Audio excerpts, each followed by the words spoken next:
Hey, welcome to Broken World Entertainment. She-Hulk, Episode 3. Ugh.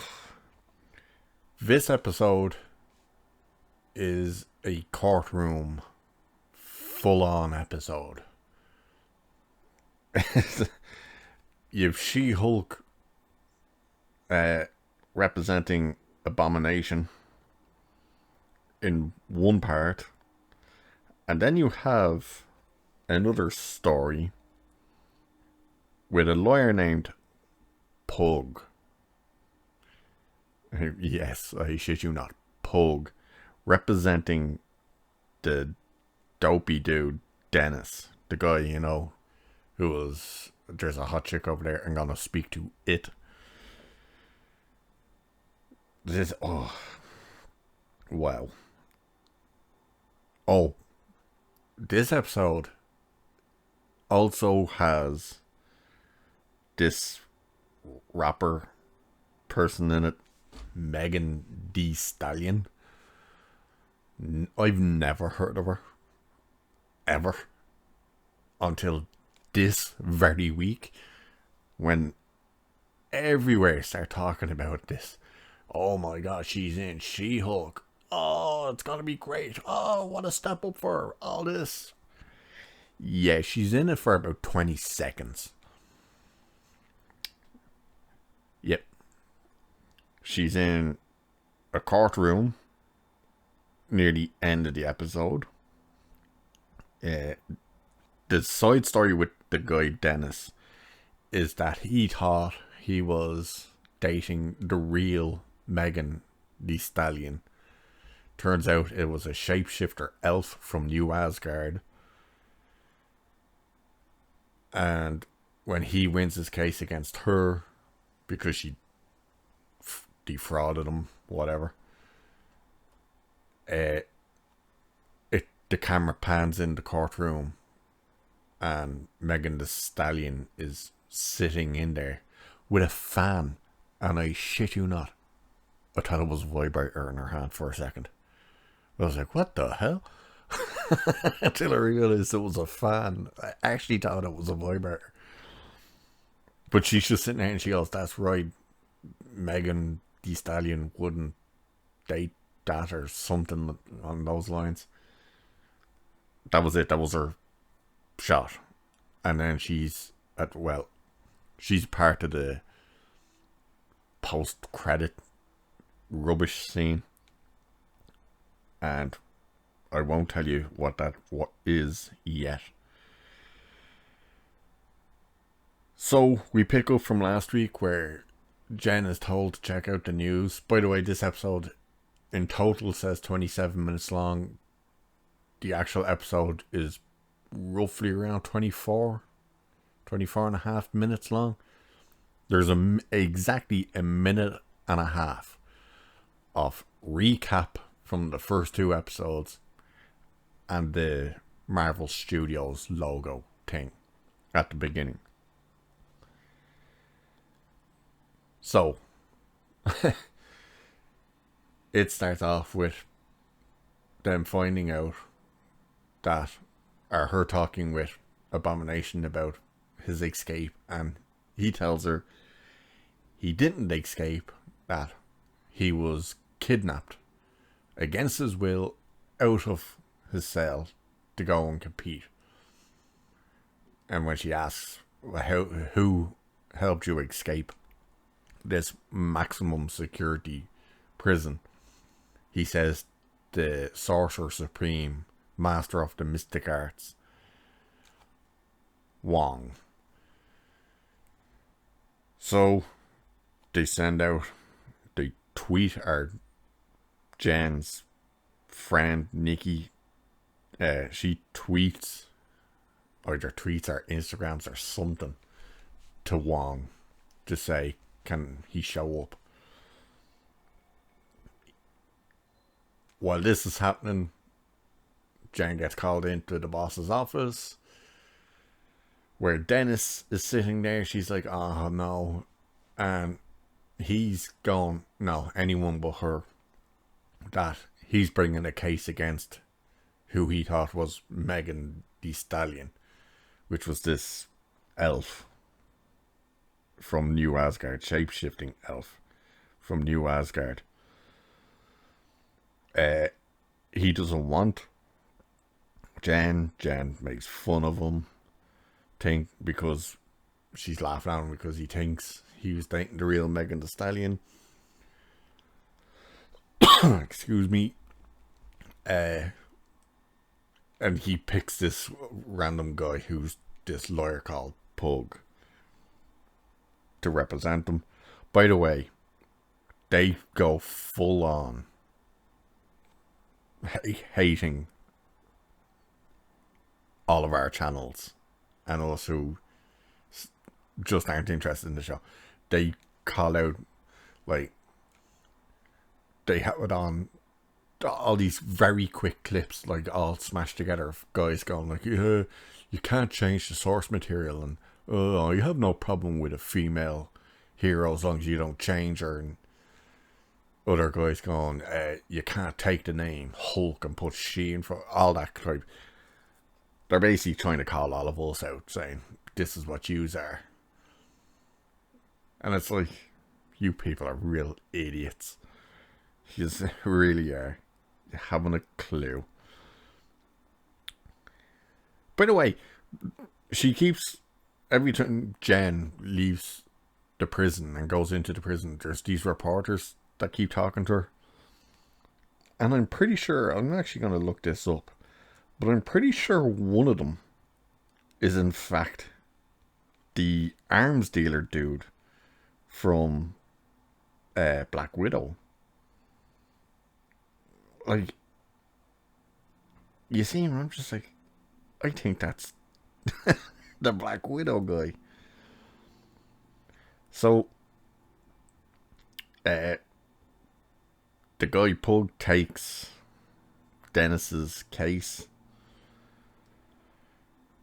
and Dennis is just being an idiot. You know, he's just talking like this, just the stuff he says. And speaking of that, the things he says,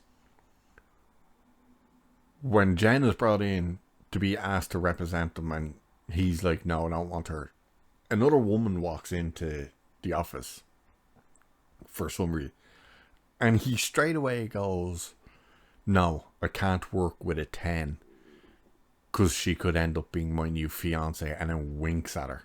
And you're just like, Jesus Christ, this is literally what they think all men are actually like. It's so stupid the way they think of this. Really is. But so he's in there and wanting the guy Pug to take his case. Pug agrees to it. While he agrees to it, your man leaves, Dennis leaves, and all of a sudden Dennis comes back in and he's like, hey, I've changed my mind. I don't want to go through with this. And the guy's like, okay. But his phone rings, and as he's taking the phone call, it's Dennis, the real Dennis. Like, you can see a mile away that, oh, it's the shapeshifter. And sure enough it is. But then to leave the office, she changes into Pug, runs out to the women. There's a bunch of women sitting outside as Pug, and says, I love abusing or harassing women at work, and runs off. Changes back to herself and says, this is your warning. Runs off while Pug is standing in the doorway of his office, and the girls look back at him, and he has to try and say, I don't like doing that. Yous all know me. I was like, how stupid is this? Wong shows up. He eventually shows up. She basically has him say that, yeah, he took him, Abomination, against his will, out of his cell to fight. The reason he did it is because he had to fight him for training to become Sorcerer Supreme, and that he offered him his freedom and he refused and wanted to return to his cell. Then we go to, by the way, Jen is only She-Hulk at the start of this episode and the very end of this episode. Everything in between is just normal human Jen Walters. He turns into Abomination once, which you see in the trailer near the end of his case. So you only see him as the Abomination once. So her case is based on Wong's testimony to say he didn't break parole. He was taken. Not that he broke parole. He's going for parole. He didn't break whatever. He didn't escape. He was taken. Wong is late to show up to the courtroom. He eventually does. They agree that, okay, he didn't escape, but can he still turn into Abomination? Isn't Abomination like a bloodthirsty monster? Which is when he turns into Abomination to show them he can do it at will. He's in full control. He wins his case, but then of course they say to Wong, you realise you've just admitted to a felony, helping a prisoner to escape. Wong just, yeah, I have to go, sorry. Opens a portal and leaves. Like, there's really nothing. I'm struggling to get through this because there's nothing in this episode. The Dennis trial is just stupid. He's arguing the case of he's that stupid that he fell that for the trick that it was the real Megan Thee Stallion. The others are saying you can't be that naive. The judge, though, lets it go to trial. As the judge walks off, guess what? The judge comes back and says, hey, I've changed my mind. And of course they're like, yeah, it's the shapeshifter. They eventually get Jen to testify for Dennis to say, yeah, he's that stupid and full of himself. He calls himself a New York 10 but a California 11. So he's delusional. He thinks he can get any woman. By the way, he was defrauded for $175,000. That's what he's suing for. He wants to get that back. He wins the case. So he's owed the $175,000 back. And then the elf is given 6 months. Or 6 weeks. It's 6 weeks or 6 months. Off, I think it was community service or something, for impersonating a judge. And that's basically the episode. Like, really, like, nothing happens. And Jen finally embraces being She-Hulk. Because Abomination, when he wins the case, he says to, like, you're going to be in the headlines one way or the other. So you may as well embrace it. So she does. She goes on to the news and says, they said, like, so it's great to have you here, Jen. She goes, first of all, the name's not Jen, it's She-Hulk. Blah, blah, blah. So she kind of embraced that. The end of the episode is her arriving back home. These guys walk up to her. One runs up and jumps on her back, who has like a hard hat on, but with electricity type coming out of it. Other guys walk up with pieces of equipment that are all glowing and stuff, like crowbars and whatnot.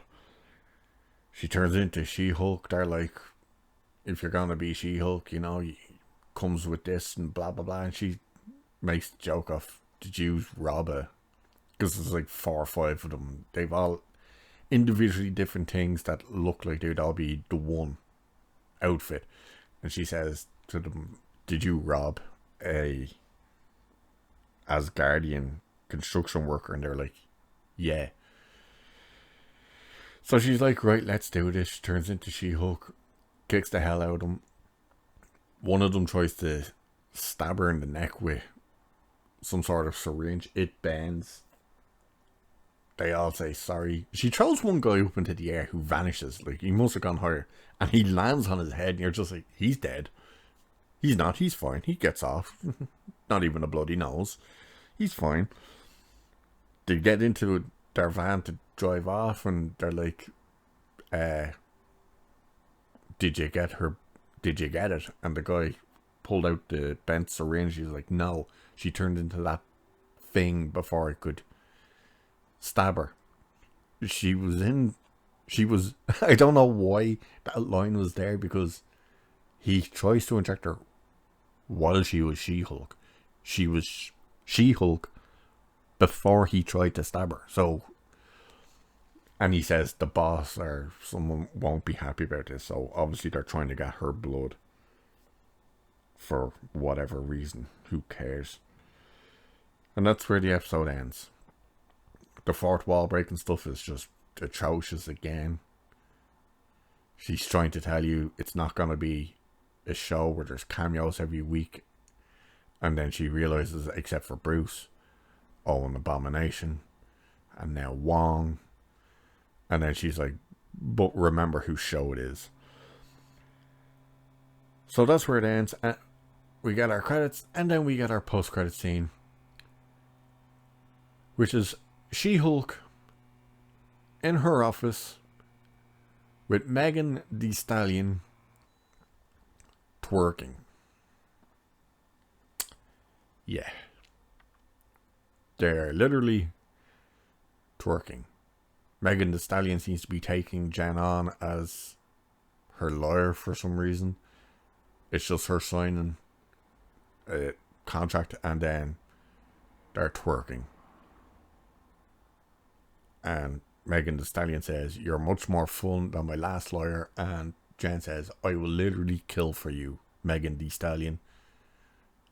And the show ends. Completely. Yeah, so all these big headlines and people losing their minds over this rapper person being in this show. She's literally in the thing, the entire episode, for about 20 seconds. Yay.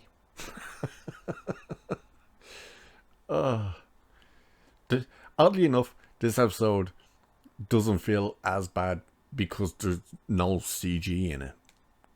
You know, when she's not She-Hulk, it's not distracting you.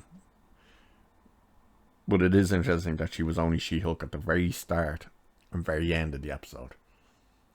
But the show's going nowhere. It really is. It's just... I don't know. But anyway, that's the review for this abomination of an episode.